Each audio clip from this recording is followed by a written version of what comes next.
arrivé maintenant dans cette gare et on va s'apercevoir que voilà, qu'on est dans la rumeur de la ville. Ça y est, on est déjà à 70, 70, 72 décibels et ce niveau va rester constant en permanence. Un continuum sonore, c'est ça qui nous intéresse. Et c'est peut-être pour ça qu'on avait lancé cette idée de bruit-violence. Alors est-ce qu'on est dans la violence là derrière, dans la mesure où, on ne sait pas, on va en parler juste après, mais ce que je sais, c'est que ce continuum, les gens n'en sont pas vraiment conscients.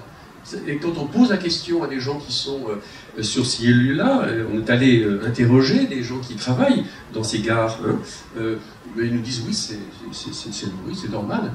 Sauf qu'il y a des arrêts de travail, beaucoup. Il y a des gens qui s'arrêtent de travailler aussi.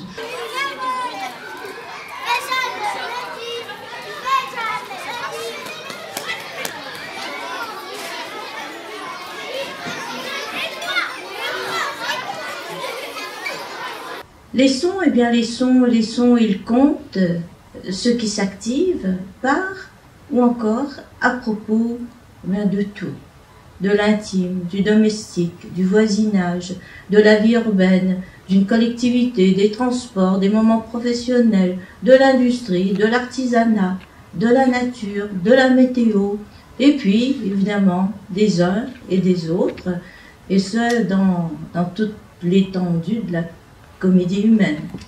Donc je laisse la parole tout de suite à Valérie Rozek, donc psychologue de l'environnement. On se plaint du bruit certes, mais pas forcément dans l'espace public, on se plaint plus du bruit dans l'habitat, parce que chez soi c'est une façon d'appréhender le monde, c'est de là que partent nos activités sociales, qu'on se restaure, et c'est un endroit qui est très investi affectivement et psychologiquement. Donc l'envahissement de la sphère privée par le bruit est très très mal vécu par l'individu, et c'est la plainte se localise d'abord dans le chez-soi. Et dehors, c'est le corbeau qui lance son coassement goguenard et traverse toute la cour. Et en réponse, voilà qu'une troupe de mouettes rigole en cascade.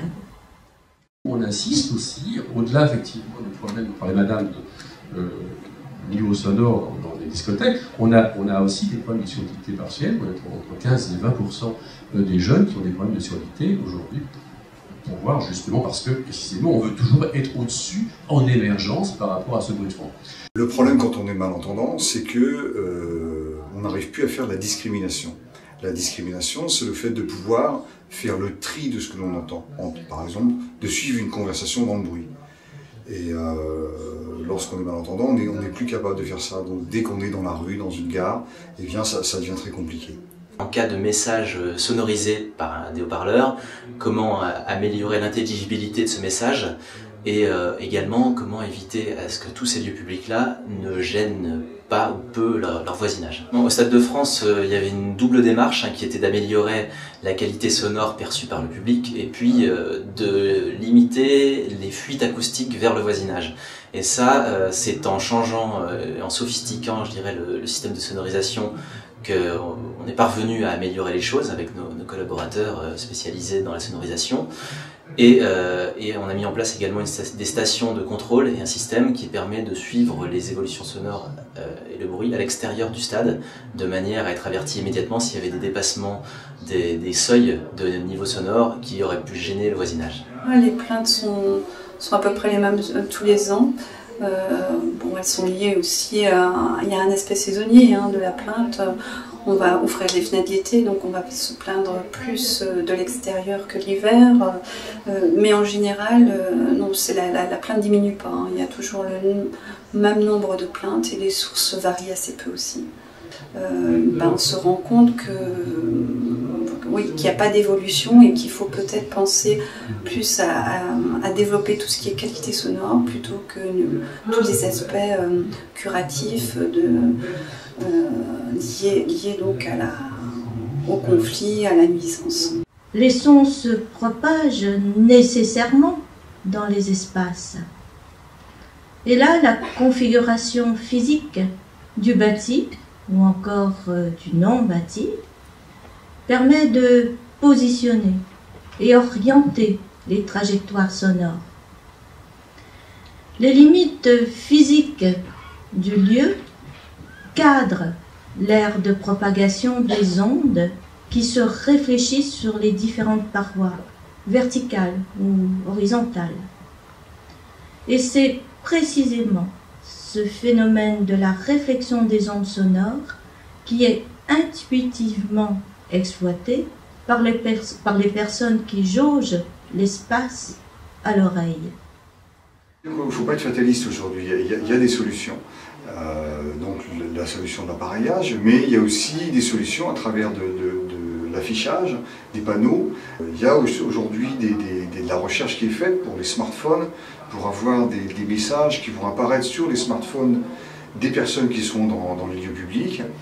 Et il y a aussi beaucoup de solutions pour les acousticiens, c'est-à-dire qu'on peut rendre les lieux publics moins bruyants, on peut traiter les surfaces et de sorte à avoir des lieux qui sont beaucoup moins bruyants que ce qu'ils sont aujourd'hui. Bon, la plupart des bruits de fond qu'on subit, c'est nous-mêmes qui nous les créons à nous-mêmes. On est tellement habitués qu'on a du mal à les enlever. Parce que d'un seul coup, peut-être qu'on va se retrouver face à nous-mêmes pour des raisons X, on va avoir du mal à vivre sans cette espèce de pression, de permanence, de chewing-gum en fait, de chewing-gum sonore qui fait qu'on mâche quelque chose qui nous permet de vivre peut-être.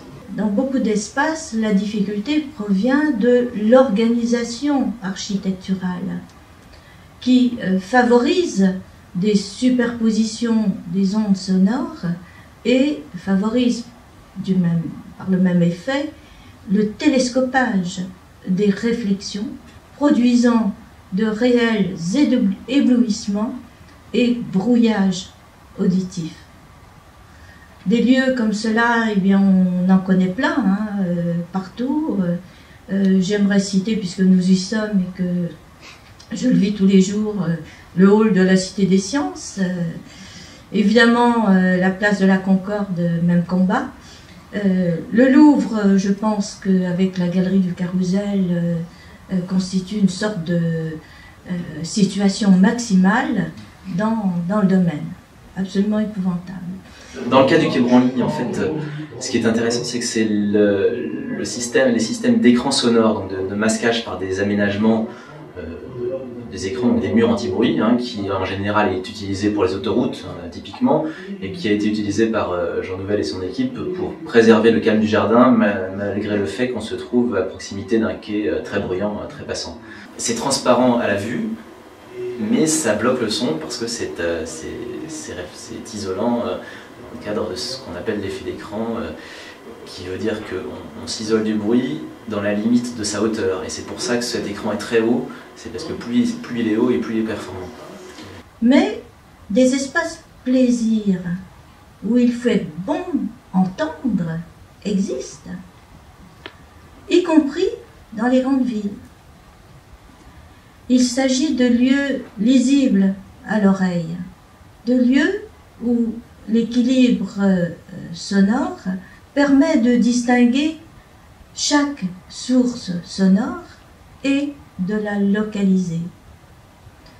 Il s'agit d'un état de perspicuité, un concept émis par Pierre Marietan, qui est avec nous ce soir. Il s'agit du degré de reconnaissance des sons, les uns par rapport aux autres, dans un espace maîtrisé d'une aire auditive. Les bruits appartiennent à l'univers de la vibration, c'est-à-dire à l'univers du vivant. C'est pourquoi toute analyse le concernant doit d'emblée se positionner dans une conception épistémologique, complexe et qualitative. C'est à partir de cette conscience élargie qu'il faut apprendre à l'écouter. En effet, être à l'écoute du bruit nous apprend aussi à écouter les mondes, à l'entendre.